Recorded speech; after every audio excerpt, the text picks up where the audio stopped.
সোনামুড়া থানা এবং 81 BN BSF, এনসিনগর BUP BSF আমরা সম্মিলিতভাবে একটা জয়েন্ট অপারেশন করা হয়। এটা দাউদারানি চমুনির পিছনে আইবি ফেন্সের সঙ্গে একজন ড্রাগ পেডলারকে ডিটেন করা হয় এবং ওনার কাছ থেকে, ওনার হেফাজত থেকে টোটাল 58 নুস স্কোপ সিরাপের বোতল উদ্ধার করা হয়, যা নার্কোটিক্স ড্রাগসের মধ্যে পড়ে।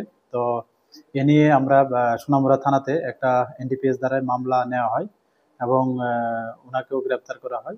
আগামীকালকে ওনাকে আমাদের সোনামুড়া যে মহামান্য আদালত আছে ওখানে প্রেরণ করা হবে এবং আমাদের পুলিশের টিম ওনাকে জিজ্ঞাসাবাদ চালিয়ে যাচ্ছে এবং এখন পর্যন্ত জিজ্ঞাসাবাদে আরো অনেকজনের নাম বেরিয়ে আসছে যারা মানে এইসব কাজের সঙ্গে যুক্ত আছে।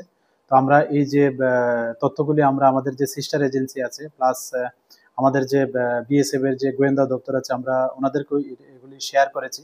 তো আমরা এগুলি দেখছি এবং এগুলির সত্যতা যাচাই করে এবং এভিডেন্সের উপর ভিত্তি করে আমরা অবশ্যই তাদের আইনের আওতায় নেব। Thank you.